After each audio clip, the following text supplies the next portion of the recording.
Você sabia que tão importante quanto aprender conteúdos novos é lembrar de fazer revisões periódicas? Olá, seja bem-vindo ao meu canal. Você já sabe o que eu vou pedir, né? Deixa um like aqui se você gosta desse tipo de conteúdo, faça sua inscrição e lembra de clicar no sininho para receber as notificações. E nesses anos todos, né, há quase 14 anos eu sou professora, nos últimos anos trabalhando de forma mais específica com preparatórios para concursos públicos e com o ensino superior, eu venho notando um erro muito comum que alunos e alunas, que pessoas que estão estudando de um modo geral cometem, que é esquecerem de fazer revisões periódicas daquele conteúdo que você vem aprendendo. Mas afinal de contas, o que é essa revisão? Qual que é a importância da revisão? Então é sobre tudo isso que eu vou falar neste vídeo. Pessoal, toda vez que você aprende alguma coisa nova, o seu cérebro, ele demora um tempo, né? Sua cabeça, sua mente, demora um tempo para poder absorver por completo esses conteúdos e para consolidar, para sedimentar este conhecimento na sua cabeça. É claro que eu estou explicando aqui, né, com uma linguagem não técnica, né, com uma linguagem extremamente popular, até porque minha área do conhecimento, né, não é a neurociências, não é o estudo do aprendizado, mas isso aí a gente observa, né, todo mundo que é professor sabe que uma vez que a pessoa é apresentada para um conteúdo novo pela primeira vez, ela não consegue aprender 100% dos temas relacionados a este conteúdo de uma vez só. Então é por isso que nós professores geralmente pegamos um conteúdo maior e fracionamos esse conteúdo para vocês irem aprendendo aos pouquinhos. E é por isso que você precisa de estar sempre incluindo revisões no seu planejamento de estudos. E apesar de ser uma coisa super importante, eu nunca falei isso aqui antes, em que consiste aí essa revisão voltada para o aprendizado?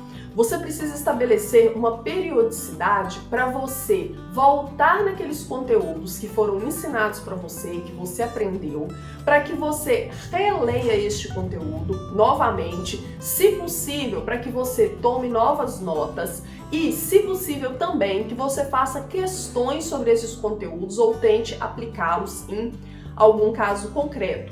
Então eu vou explicar para vocês. Vamos supor que você é aluno da graduação presencial ou EAD, não faz diferença, e você tem aula aí de segunda a sexta ou de segunda a quinta.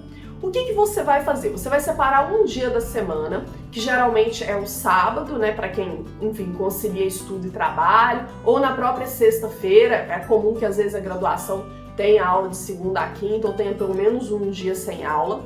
Então você vai separar um dia da semana que você não tem aulas, né, que você tem um bloco de tempo livre, e aí você vai voltar naqueles conteúdos que você estudou durante a semana, só que da seguinte forma: você vai reler aqueles conteúdos que você teve mais dificuldade ou que são mais novos para você.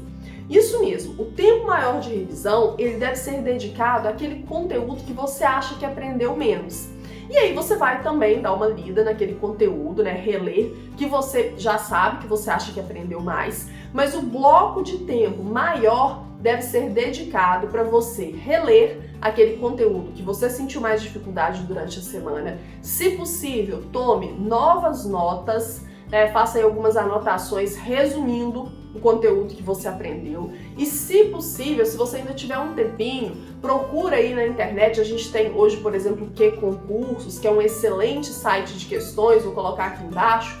Procura questões relacionadas a este conteúdo para você aprimorar o seu estudo. Então, gente, eu não estou dizendo que você vai perder o fim de semana inteiro estudando, né, que você não pode ter nenhum dia livre.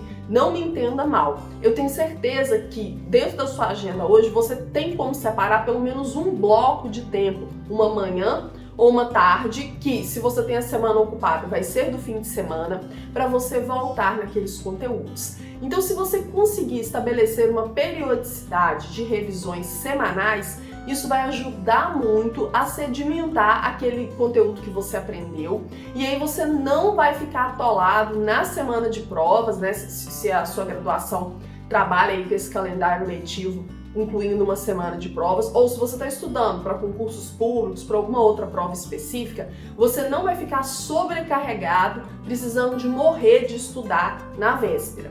Agora, se dentro da sua realidade hoje você não consegue fazer revisões semanais, tenta planejar aí uma revisão quinzenal, uma revisão mensal, ou mesmo aproveite os feriados para você tentar aí incluir, né, um dia de feriado disponível, que você tiver disponível para essas revisões.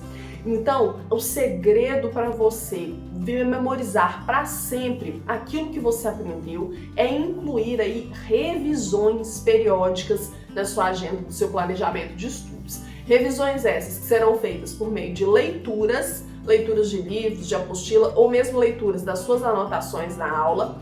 A revisão essa que vai ser feita por meio de novas anotações, dentro daquilo tudo que você anotou, que você leu, você vai registrar por escrito, que é o mais importante, e você pode até abrir uma aba no seu caderno para isso, né, para revisões, e também, se for possível, você pode consolidar este processo de revisão aí, tentando fazer algumas questões. Se ficar difícil para você incluir questões na sua revisão semanalmente, separa aí, por exemplo, um dia do mês, o último fim de semana do mês, por exemplo, para você fazer questões, e para isso eu recomendo o site QConcursos. Tem como você resolver algumas questões por dia, né, de forma gratuita. Então você pode, se te interessar, até fazer um plano de assinatura para você ter acesso aí a questões ilimitadas, dentre outros benefícios que esse portal oferece. E aí eu quero que você que está me assistindo me responda. Você tem o costume de fazer revisões? Você faz revisão toda semana? Você faz revisão mensalmente? Ou será que você deixa para revisar os conteúdos só na véspera da sua prova, ficando aí completamente atolado ou sobrecarregado de atividades?